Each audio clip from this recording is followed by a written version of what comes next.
You're listening to TV Tangents. Today, for the second week in a row, we're talking about Little House on the Prairie.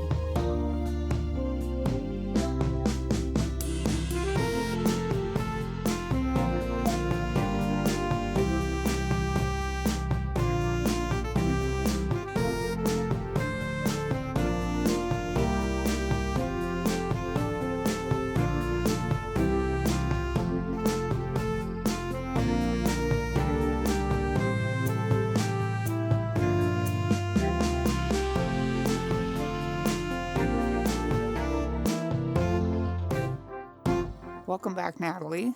So glad to be back talking about Little House. This is so good.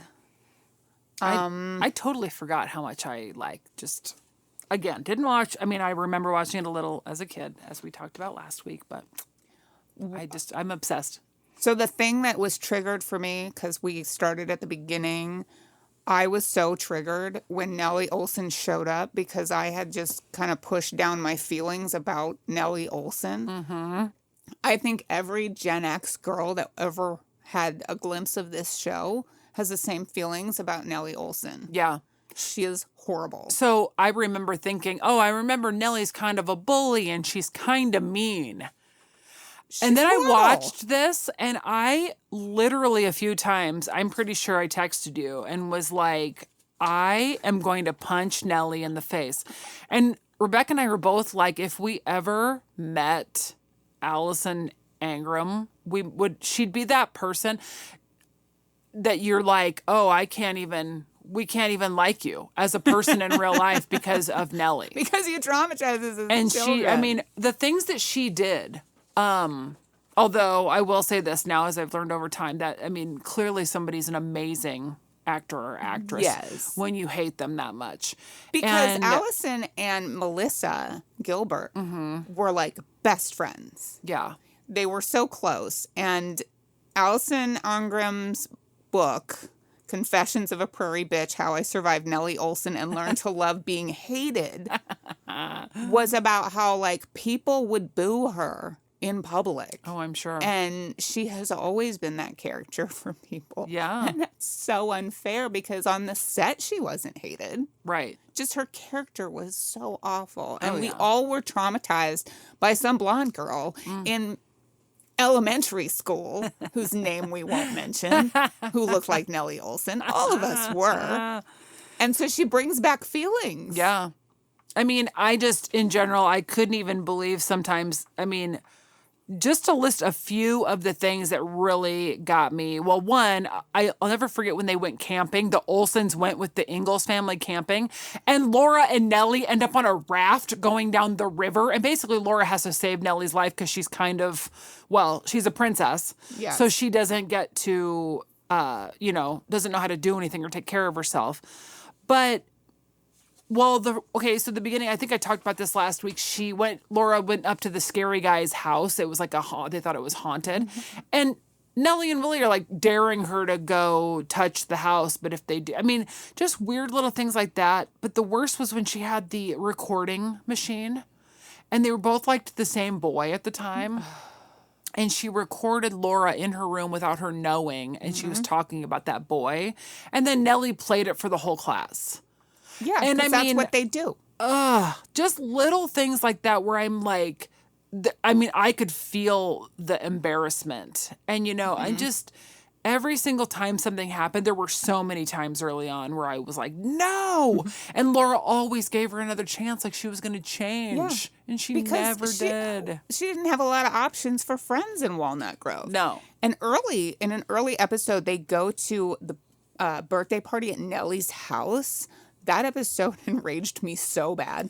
When Nellie said, you can't play with any of my toys. Yeah. I had like a deep down forgotten feeling of wanting to punch her in her whole face. Because everybody felt that way about Nellie. It's so sad. Yeah. And she never redeemed herself.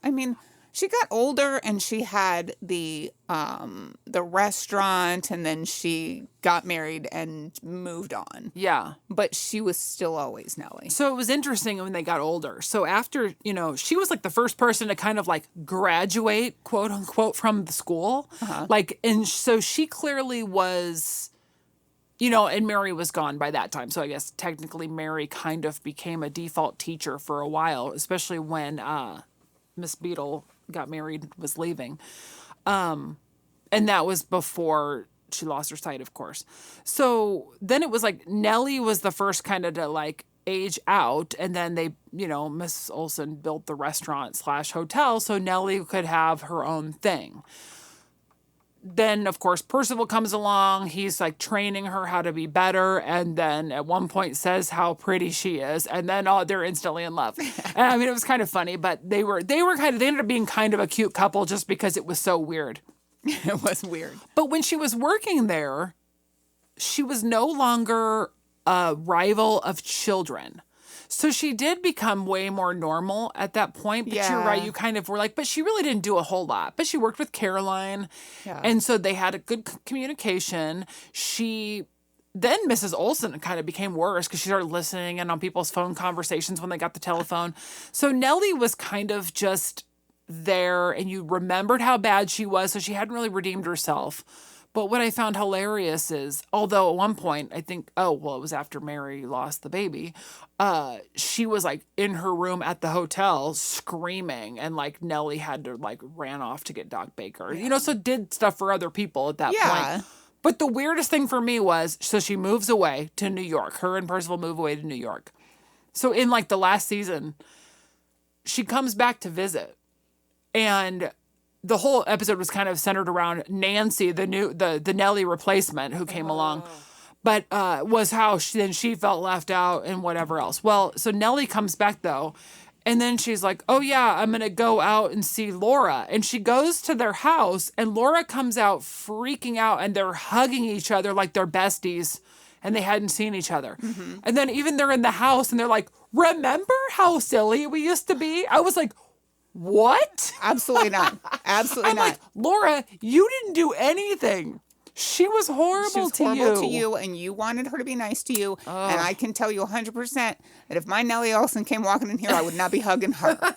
I am 50 years old. I would not be hugging that woman. No, it was hilarious. And I was like, this is only a few years, like probably 2 years removed from you guys being like rivals. Yes. It was hilarious to me. So that was the only thing then towards the end that kind of made her a little bit redeemed in my brain, but remember. But then when I read my notes and I remembered her doing that recorder thing, I got mad again. all over again. Remember when Nellie eloped with the pig farmer's son, Luke, and her parents were like, "Who is this guy?" Yes, absolutely not. So they ran off to elope. And the Ingalls and the Olsens went to find her. Yeah. Right? Well, yeah. And I mean, because Miss Beadle married the dad. Yes. They get there. And like Miss Beadle, who, by the way, is Phoebe Buffay. Don't tell me that's not Phoebe Buffay. She reminds me so much kind of does. of Phoebe Buffay. Yes. So Miss Beadle's like with them, and then she's like, I'm gonna marry your dad instead, Luke. Yeah. So she marries this pig farmer, and now she's not the teacher anymore. Yeah. Well, they also fell in love awfully. Everybody falls in love really quick. Within an episode. Yeah. Within an episode. So yeah, hilarious. But yeah, that was so bizarre. I think I wrote that down, and I just wrote like Nellie and Miss Beadle get married. Well, and everybody's trying to get married in this season. Like Mary got engaged at 13. Yeah, that was also interesting. I know we're talking about the cast right now, so I was kind of like, had her sight. Yeah. She's it was with John Jr. Yeah, John was a poet and he went away to college, and then he was like working for a newspaper in Chicago or whatever. So Charles and Mary go there. Speaking of people you want to hate, John Jr. turned into that guy. He did. He was like... Because he was like, I'm going to go there and everything's going to be fine, Mary. And then all of this, he definitely didn't want to farm. So at this point, Isaiah Edwards is his dad. They adopted these children when their mother passed away. This is your farm. You guys are going to live here. Yeah. He started building them a house. And then they were all kind of like, you're suppressing him. And and Isaiah also tried to give him a gun, wanted him to shoot. He didn't want to do that. He didn't Yeah. want to do any of that. And he writes. Because he was also- like scouted by this school Yeah. or whatever. He Because he got, like, was a an amazing yeah. poet. So he goes there, and then Mary shows up with Dad to surprise. Because Charles went for like the whatever that convention was that they always kept going Weirdy to. convention. And Mary's just there, and John Jr. didn't know she was coming, and he already had a date. And he already had a date, so he was like doubling them up at the same place. And then Charles saw him kissing on his real girlfriend, and I was like, and then he had to break Mary's heart. But also in that episode, this convention of like all of these big city dudes, they send a prostitute to his hotel room. That's right. Like, what? And he's like, my daughter's standing right here. And I'm Yeah. like, this is Little House on the Prairie. That's right. I totally forgot about that. Oh my God. Yeah. They're like, oh, you're coming to the big city. Here's your treats. And this was like so early on in the series. And I'm like, wait, that's a hooker. Yeah. So Mary's all sad because she breaks up with John and they get on the train and she meets Bobby Brady on the train. Yes. And she feels better.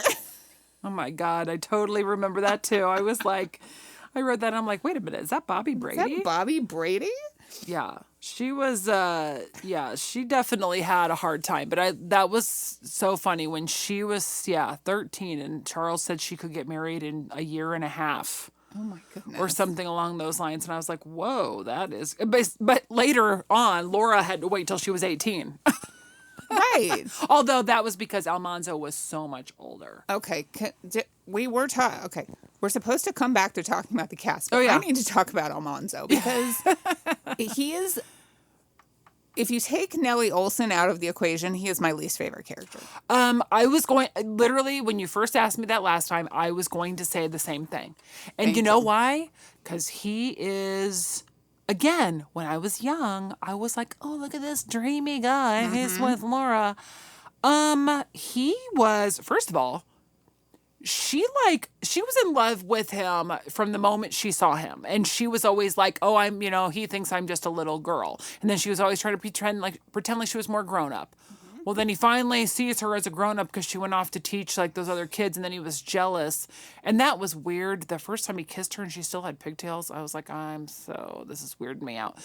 But then it was like, once they were like a couple, then he was constantly weird and she kept trying to like run away from him and getting mad at him. And I was like, and he was so wishy-washy and weird. Yes. And like, then he was all like, she wasn't going to teach once they were married because you're my woman.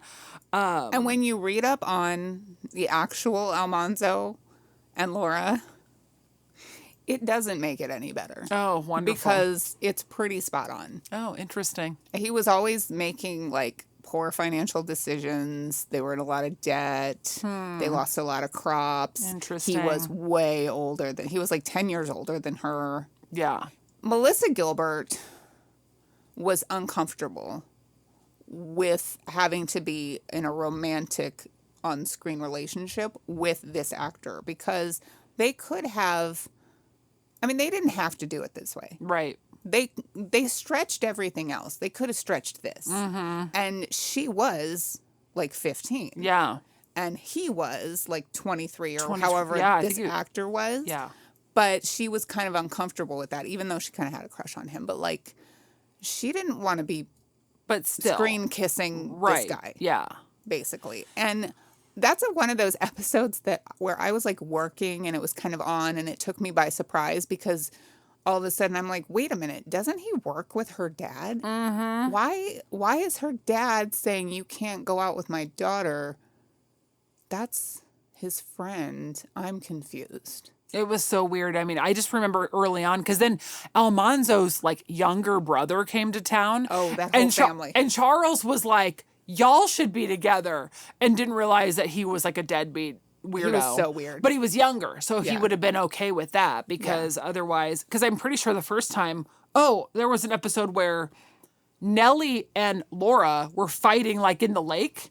Mm-hmm. And Almanzo breaks it up and then takes her back to his place so she can dry off. Mm-hmm. And then Charles comes there and she's in a robe and he punches Almanzo out. And I'm like, okay, this was so weird. And in the beginning, Nellie had a crush on him, and Harriet called him Zaldamo, which I'll always remember. And my favorite was when she was young and she still had a crush on him. His sister, Eliza, who turned into their teacher also, she calls him, his name is Almanzo, so she called him Manny. And Laura thought it was Manly. Yes. So she called him Manly. And then that always stuck as the nickname. And then as she got older, her middle name's Elizabeth. So he called her Beth. And that was their nicknames for each other forever. But yeah, I didn't. I did not like him. Didn't He's like. played by Dean Butler. I have Yeah. nothing against Dean Butler. No. And Eliza is played by Lucy Lee Flippin, the weirdest character in the whole show. Oh, yeah.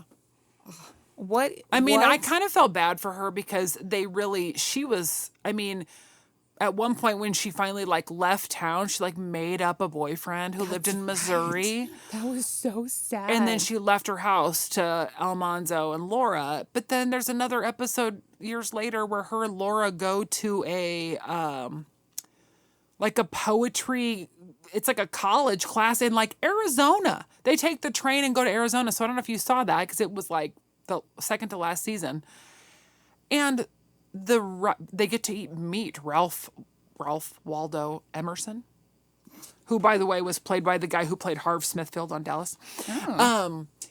The guy who's teaching the class, Eliza is like enamored with him and is just so like, okay, whatever.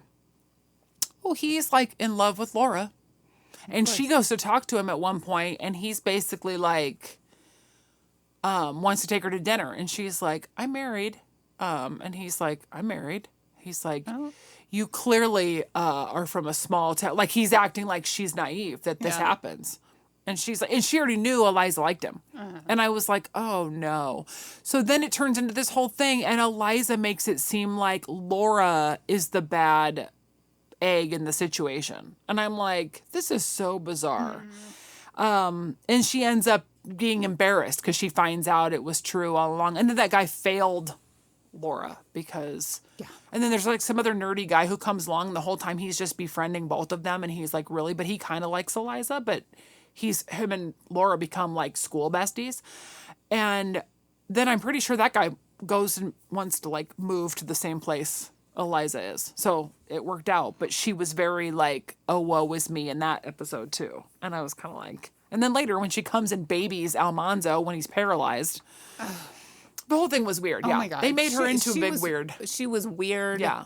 And yeah, Almanzo being paralyzed and Almanzo feeling sorry for himself and Almanzo and his ideas and like just he was such a jerk. He really was. He was not like Pa. I can tell you that. And yeah, her being so in love with him didn't really work out for me once all that was going on. And like his real colors shine through. But I think we should probably talk about the worst member of the Wilder family, played by the actor you and I both know oh so well, when they went to babysit, or they were going to babysit his nephews because they said this was his brother, right? Or maybe it was, and played by our good friend, Woody. Any? I actually felt sorry for Woody Any because his kids were holy terrors. And they got Laura and Almanzo to babysit these kids so they could go on like a river raft ride vacation, which I thought, because it's Woody Any, I thought he was going to push that woman off the raft. For context, listeners. Yeah, sorry. Woody Any he was the guy in the Kidnappers episode of Different Strokes. He kidnapped Kimberly and Arnold and was like intending things with Kimberly, and he played Bill. And so we have hated... He's terrorized us ever since. We have hated him, not him personally, because we obviously don't know him, but that character lives rent-free in our brains. And somebody recently, when I turned 50 years old, decorated my desk at work broke into my office and decorated my desk, which was such a sweet surprise. But I came around the corner and I see this man's face because Miss Natalie, your co-host, put a picture of him on my desk. I just had to. I just had to. And my first thought was, how did these people in my office know about Woody Any? But no, it was Natalie the whole time. It was. We see his face and we shudder. And he pops up on random shows because of course we're watching any shows from the 70s and 80s. He popped up on an episode of Dallas. Mm-hmm. He's popped up on some other, I don't even remember, there was some other episode, some other show we watched and he showed up. Taxi. Yes. He's on Oh, that's Taxi. right. He's on Taxi. Because I texted you. I was like, yep. I think I sent you a picture. You did. You're like, look who just popped up. So he's probably a perfectly nice man. He probably is, but he's one of those when where we see him, we're like, you have to run. He is going to kidnap you. He has a secret room in the basement. Mm-hmm. He sure does. So yes. So he's the worst. He's the worst Wilder. Although I felt sorry for him because his kids were holy terrors. Yeah. So, and then of course Almanzo's, and then there's another brother who shows up later whose name is Royal, because they bring him to town just so he can pass away, just so his daughter Jenny can live with Laura and Almanzo, and played by Shannon Doherty. Shannon Doherty, that's right. So, and another familiar face who shows up is Jason Bateman. He plays James, one of the many kids that they adopted. Tiny little Jason Bateman. Tiny little Jason Bateman. Who at the time was just Justine Bateman's little brother. Mm-hmm. He sure was. Yeah, that was crazy. Also, they just slid right. They just cousin Olivered them right in there. They did. They were like, we need some new kids. We need some younger kids. I know. How about we get like a bunch of them? Although I do have a question about that whole scenario. So again, going through this, there was this couple who had 2 little children, and they're going down a side of a scary mountain on a wagon, thinking they could make it, even though Charles offered to do it. And luckily they allowed the children to go in the Ingalls wagon. Which is always the safest bet. Exactly. This man loses control of his wagon and they pass away. So now there's 2 children and Charles has to like find where they belong. So he takes them, finds some old uncle who can't take care of them. Then they're basically going to send them to the orphanage in Sleepy Eye. They're like on the train, and then Albert's basically like, well, Dad, remember, or, Pa, when you adopted me, and he tells them all, he goes, oh, those orphanages are horrible. Right. And then they run back and they jump on the train and steal the children back. And then you can come live with us. So it's Cassandra and James. And the whole time I was just like, I didn't think they were going to stick around. And then, of course, they end up, they basically become part of the Ingalls family. Because at first they were just like, oh, we're just running around. At one episode, they're complaining about not having enough room for their own kids. And then they're like, let's get a bunch of other kids. Speaking of which, like, you added new kids in, and yet Carrie has never said more than 5 words in any episode ever. She never, ever she got like 2 episodes that were about her total. Poor Carrie. 2 episodes that were about her total, and one of which we have to talk about because I have some issues with it. But go ahead and talk. Carrie Ingalls was played by Lindsay and Sydney Greenbush. Yes. And although in the beginning, very wooden. Very wooden. In the beginning, she's adorable. The Michelle Tanner. Yes. She was so cute, and you're right, just smile. Like, I think I texted you, and you're like, she's just happy to be there, and I was like, she totally is. She's so smiley all the time, and she was so cute. And when they were little, like when they're, of course, moving across all the different places, she's really little. She's like 4 years old. So she just kind of gets drug around everywhere. She falls down a well. She falls into a hole. They end up finding out that it's like an old mine shaft. And that was crazy. Like, the whole town is there and they're trying to pump oxygen into this hole, and Caroline's laying on the ground crying, and they're all there with lanterns, and of course Charles ends up saving the day and all that fun stuff. Yeah.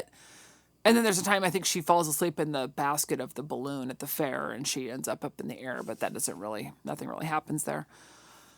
But the episode where she gets a little older, and I got to remember what it's called. I know I wrote this down because of, okay, it's the God Sister episode. And I wrote that it was the worst ever. Did you see the God Sister episode? I did not see that episode. I am so sorry. Because both Lindsay and Sydney Greenbush are in the episode. Oh. Because she kind of basically was having like this whole, she made up like a whole fantasy world where she's living. And her God sister's name is Alyssa. And you want to know why I remember that the God sister's name is Alyssa?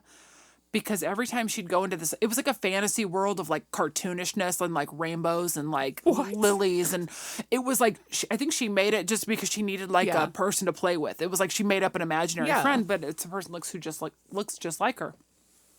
This girl's name is Alyssa. So she kept going to try to find her at times. And I can't really now remember the premise of the episode, so I think I blocked it out. Because she'd go out looking for Alyssa, Alyssa, Alyssa.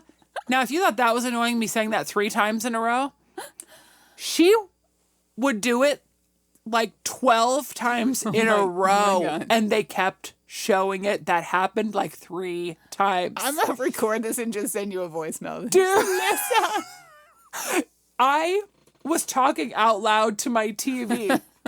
I was like, oh my God, we get it. And then later, there was an episode where James was looking for Gideon. And he started doing it. I go, oh no, Honey, we're not going starting there. This again. We are not going there. That episode traumatized me.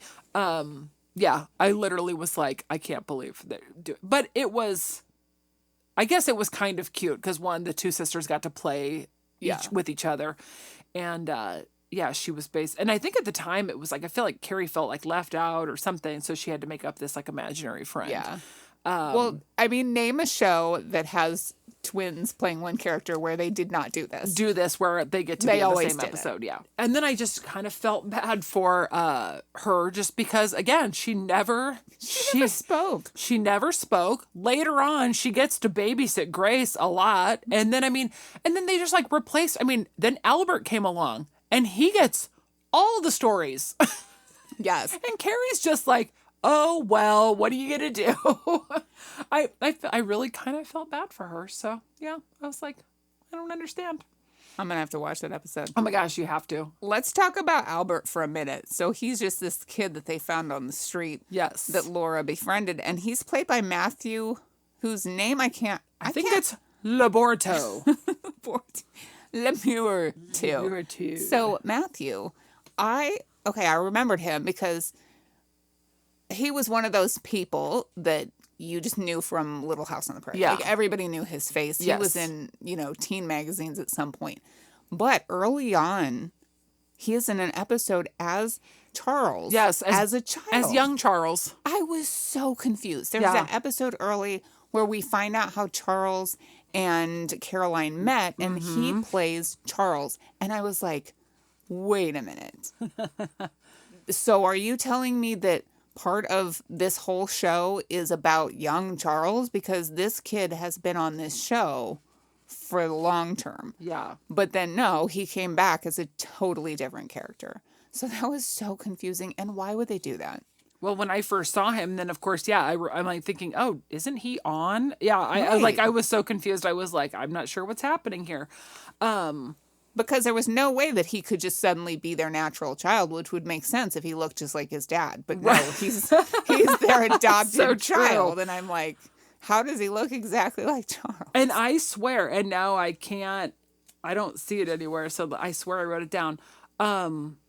I thought for sure that he was also played a different kid in another episode. So I knew he played in the episode where the looking back when they first met each other. But for the life of me, I can't remember. I just remember him as those two. Yeah, I just that's gonna bother me now. I'll have to revisit that. Okay. But they moved to was it Winoka, South Dakota or something, because that's where Mary and Adam had to do open a new blind school.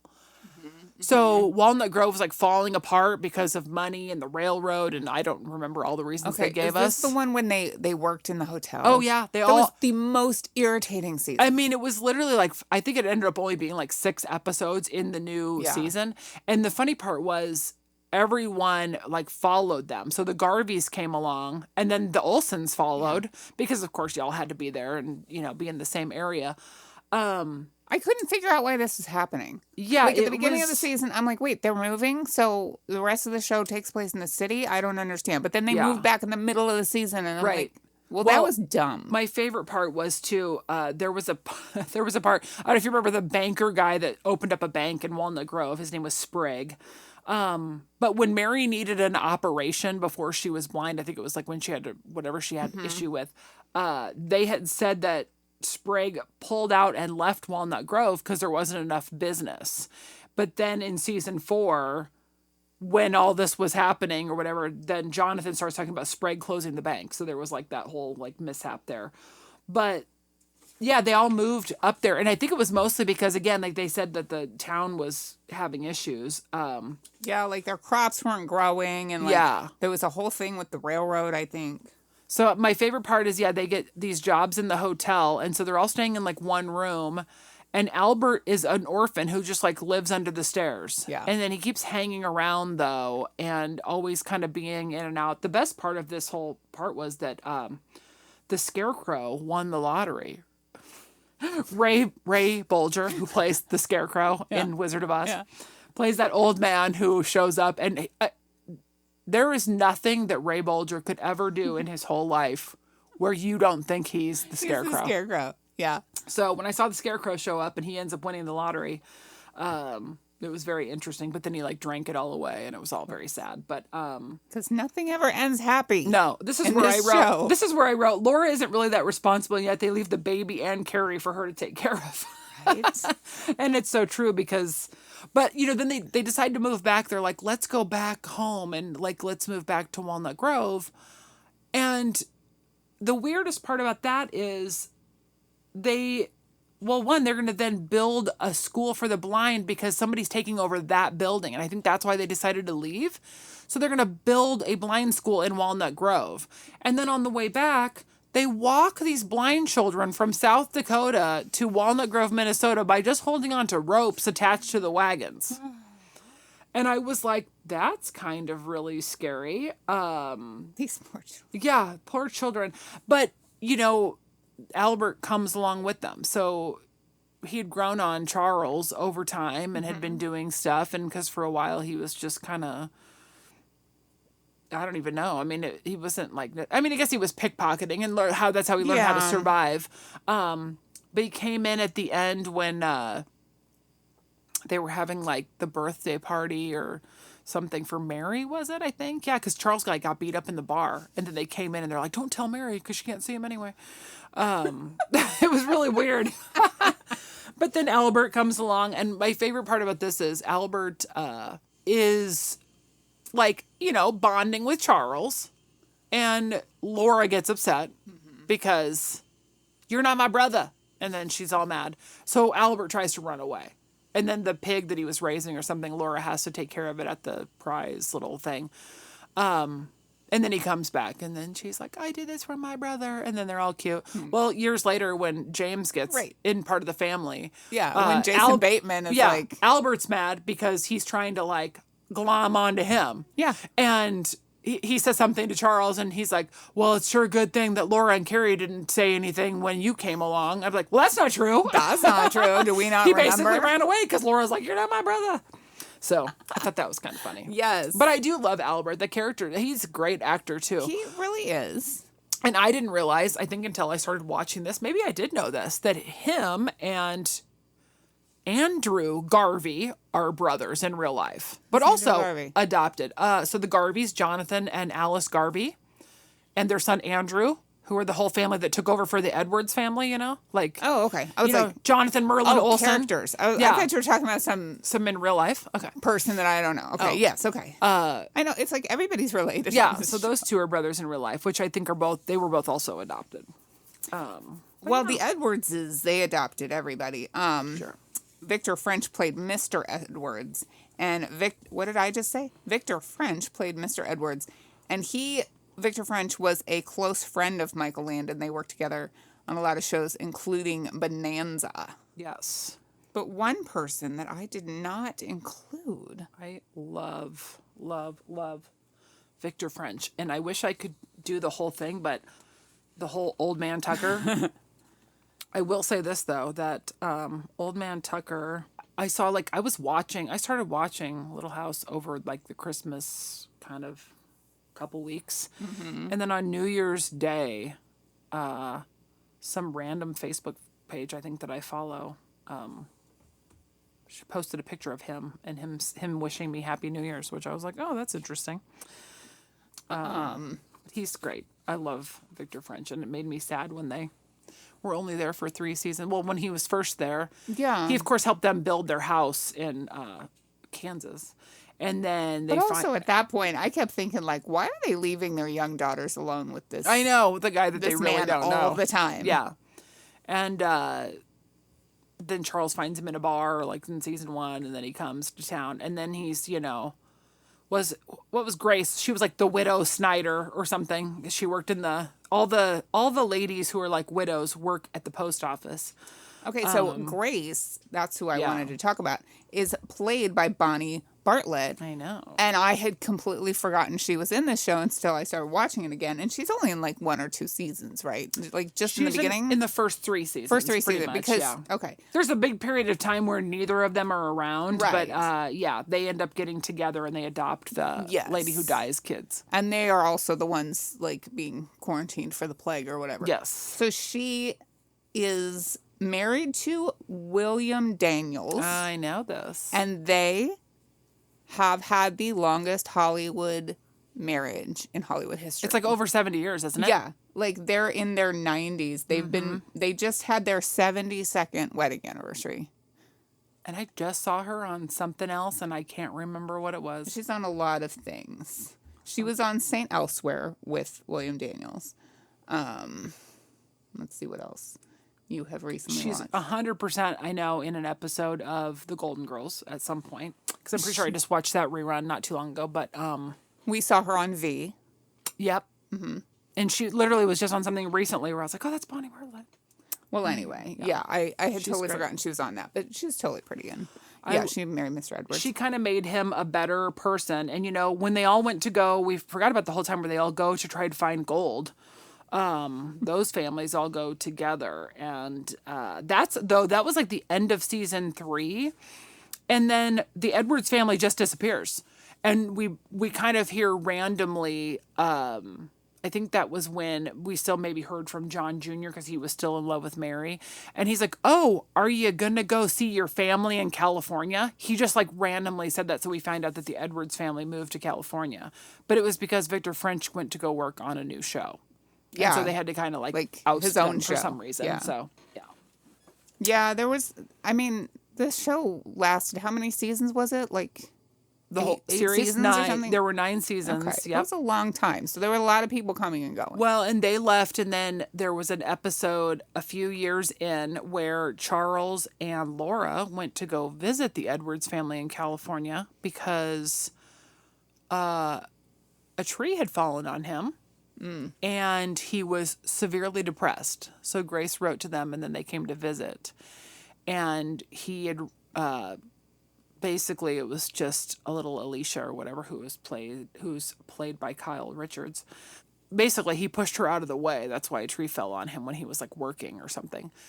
And then they're going to go hunting that day or fishing or something. And Isaiah tried to kill himself on the trip. And he was just going to go out in the middle of nowhere while Laura and Charles were doing all this. And because he couldn't really walk, like he had something wrong with his leg. And then they play a whole trickaroo on him and Charles pretends he gets shot. And so then Isaiah has to like run through the woods to go find some help. And then Charles is there and it's all fine. And then he snapped out of it. But then later, John Jr. passes away and he becomes an alcoholic, and then he leaves his family, and then he ends back up in Walnut Grove. And he almost hurt Albert because he was driving him too fast when he had been drinking, and Albert falls out of the wagon. So then Charles and him kind of have a blow up, And then he tries to get help, and then he's fine again. And then Albert gets a drug problem.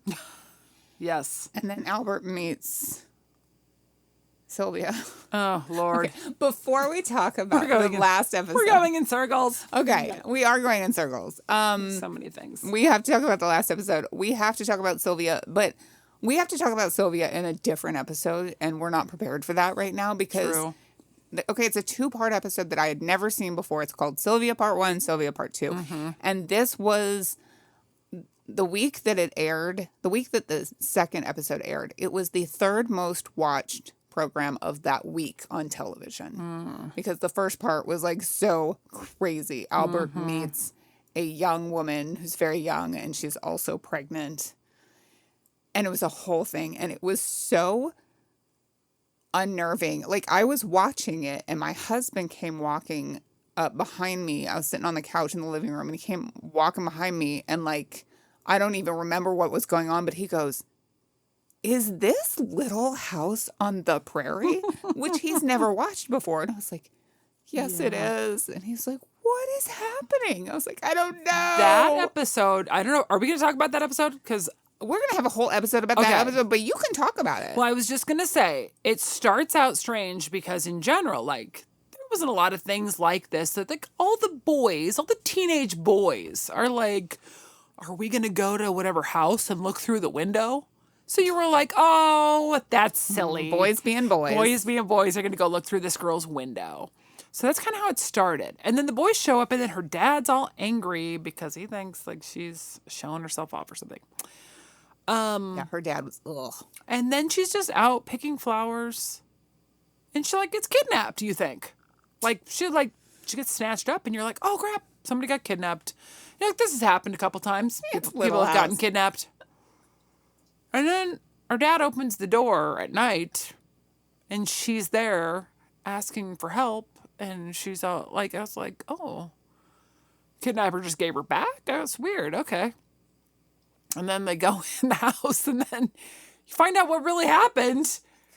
And I'm like, whoa, this just got dark. Thank you. No, fast. thank you, Little House on the Prairie. And maybe I didn't mention the worst part about this is that the kidnapper / attacker was wearing a clown mask. Yes. So it was kind of like a fencing mask with like a face painted on it. Yeah. I mean, it was more of like a mime. Oh, now I'm going to be scared of mimes. It was so bad. I have too much to say, so we might have to save that one. We will I'm talk about it. So a lot of people do remember the Sylvia episodes, and I had never seen them, and thank God, because could you imagine watching that with your parents? No. When you're like 12? No.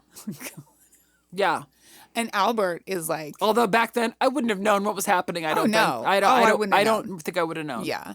But I mean, they did mention, like, the whole town was in an uproar about her because they were saying that Albert was the father and or like they were accusing him of being the father. And so he was going to marry her. Yeah. She did not have to die. The whole, I can't even, and then it just went away. Right? And then it was like, it was, and one, they also, again, fell in love super quick. Yes. It was just so like, okay, and now we're in love. And but that was before, like, yeah, that was kind of like they started like hanging out after school. And then it was like, then they were like in love, kind of before that even happened. And then all of a sudden it was like she wanted to see Albert and the dad wasn't allowing it. And then when she ends up going to see Doc Baker, she basically, they find out that she's with child and Albert is hysterical. And Doc Baker's like, Albert, did you and her? And he's like, no. Right? He's like freaking out and he runs off and Laura's like, oh, he ain't lying. Oh, because I think she like, oh, There was a part of that where she like starts having a fight at school and she like is hysterical and Laura has to stop her. Laura slaps her across the face. I do find that interesting that anytime anyone is hysterical, that's been a few times where women have gotten hit. Women or girls have gotten hit. I was like, whoa. That's what you do in the olden days. But we so need disturbing. to go into some details on that. We will have an episode and it will have a parental advisory because this is so bad. Because we'll have to say a few things. There was no warning ahead of this episode. There was no Mr. Drummond coming on telling you that you're going to see things that you might need to talk to your kids about later. None of that. Nope, there was no warning whatsoever. I watched the final episode today, and it was weird. So the show was canceled due to like just, scheduling conflicts and like differences of opinion and whatever. It was canceled. And so they did a formal final episode, which was like 2 hours long. It was very long. And basically like these land developers or whatever, they're gonna buy the town. Like they have like eminent domain or something. Like not even. Yeah, they were because like the government. They were on a train talking about all this sneaky way that they have figured out how they technically own the land and stuff. So basically, the people of Walnut Grove are like, they're not going to take our town, and Laura's all upset. She gets so upset about them taking her house that she smashes the windows, and like their solution is to blow up the town. Yeah, it was interesting by far. I was like, okay. So I was like, knowing it was like the end, I'm like, all right, this was probably going to, because they're all like, oh, I guess we all have to just leave our homes and like get out of town. Because at first they were going to resist and they got all their guns and they all were going to do all these things. And it was weird because during the last season, the Ingalls family, like Charles, Caroline, and the children have moved to Iowa. And the show centers around Laura and Almanzo and their family and stuff. So they sell their house to the Carter family, but they come back for this episode and they're just kind of like helping. And at that point, that was when Laura and Almanzo had the house that was like the boarders' home that they had been given by an old lady who died, who loved Laura. So I have so much to say about the housing situation. I just realized. And so they show up and they're kind of all like, oh, darn it, whatever.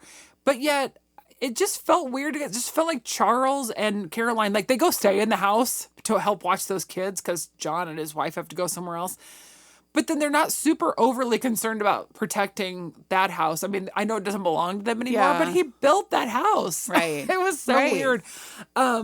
So they show up, but the whole town is like all like, these guys are just gonna take over, and they're like, well, you own the land, but you don't own what's on the land. Yeah, and who was it that had all the dynamite? It's been so long since I watched that.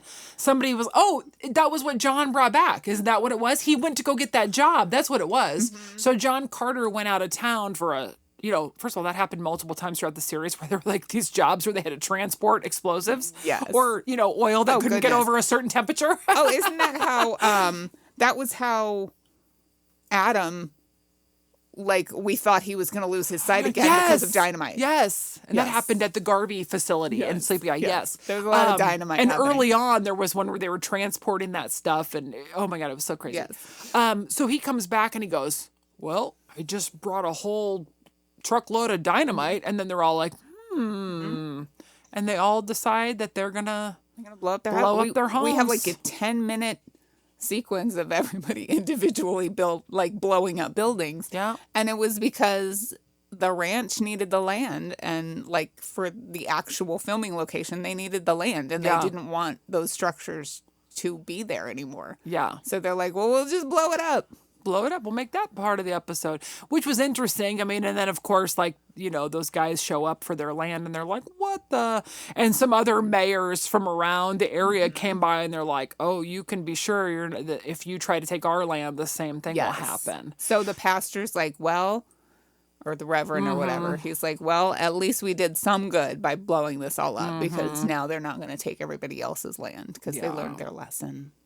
I mean, they kind of, they saved all the other people. The craziest part was when, like, the army showed up to enforce it, too, which was, But the officer, he was like, I know. I mean, shrug. I don't I know. He was kind of like, we're doing our job, but he was happy that they, Yes. like, stood their ground and everything. I was like, oh, my God.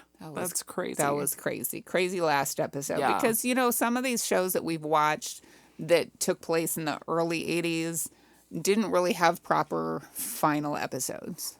Yeah, there's so I hate and I hate it when there's sitcoms that I know over time didn't know they were ending. Yeah. And then over the summer they're like, yeah, we're done. Yep. So that is always disappointing when we don't get a farewell. And so yeah, this was actually, at least there was like a little bit of closure. But can you imagine? I was like watching the Reverend walking through like the remains of the buildings, and everybody's standing there watching them be blown up. And I'm thinking, but this is the end of their job, Right. And they're like, and they were, everybody was crying, Yeah. and that was real, because Yeah. they know that they're done with the series, and so yeah, it's like these people are leaving their town on the show, but all those people, they're leaving the jobs, and so that was kind of sad. cannot come back to it. No, Because it's blowed up. it's done blowed up. Well, Oh I'm all goodness, Twitter pated now because know. this was intense. This was intense. It was a lot. So we're going to come back and talk more about Little House on the Prairie episodes, because there's a lot going on in the Little House on the Prairie world right now, because we've got like a reboot coming. Yeah. And there's a documentary that I need to watch, and like there's been a lot of stuff coming out lately about like the actors on the show, and yeah, we'll come back and talk about more Little House on the Prairie, and we'll talk in depth about Sylvia. Do not let not your miss kids that, and do be in not- the yeah. car when you're listening to that episode. No, because it's going to get a little bit It's racy. and our words may be offensive.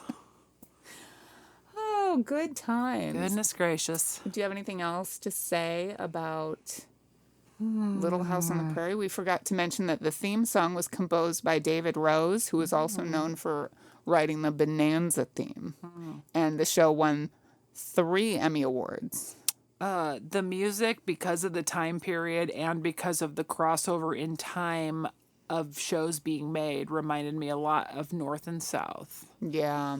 And Yeah. every time I'd hear certain music, I was like, oh, it's time period, the same. And just because those were made very close together too. But yeah. The music does very much bring me back to like when I was a child, and when I was a young child, and we had like, beige Berber carpet that I would sit on to watch TV, and like my mom always put me in like Prairie style dresses in the early 80s and in the 70s. And I would say too, I always thought about how much I wanted to just run down a hill because of the beginning and because of the end. Because in the beginning, all 3 girls, as they're doing the credits, if you watch the credits, are running down a hill. So then they show the credits of the girls, and poor little Carrie falls down, and she's all like, there's an area right next to my neighborhood where we could do that, but I'm always afraid I'm going to be impaled by something sharp, because there's a lot of like it's not sticks all, and things. na, na, na, na, na, na, na.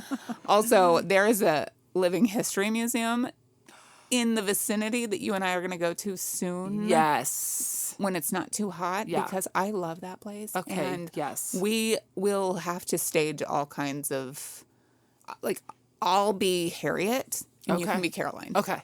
I like that. Because Totally. I'm kind of channeling Harriet. I mean, I like it. I can be Caroline. she was my age.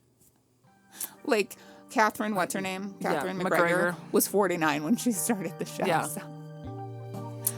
Oh, okay. Yep.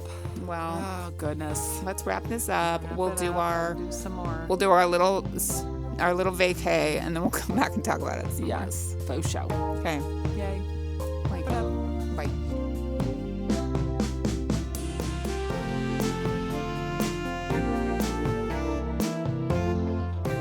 Like, it really gets you in a place where you think that you are living in 100%. Little House on the Prairie. 100%. I had that feeling all the time, and then I'd go Yeah. like wash my dishes and stare out the window like Caroline, like, yes, I am a strong prairie woman. I was like, oh, the simple life. Simple life. Why can't we? Oh, wait. Oh